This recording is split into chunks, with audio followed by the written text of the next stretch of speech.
Mistä saat parhaita vinkkejä hankintojen kehittämiseen? Kollegoilta. Mistä löydät kollegat?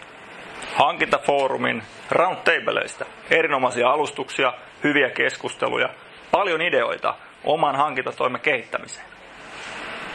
Hankintafoorumin toimintaan kannattaa tulla ehdottomasti mukaan, koska siellä on erinomainen mahdollisuus Suomen mittakaavassa verkostoitua kollegoiden kanssa, benchmarkata käytäntöjä, mitä muissa organisaatioissa touhutaan hankintojen parissa. Itse olen ja oma tiimini on saanut sieltä mahtavaa benchmarkkia ja ikään kuin näkökulmia omaan työhön. Miksi hankintafoorumin jäseneksi?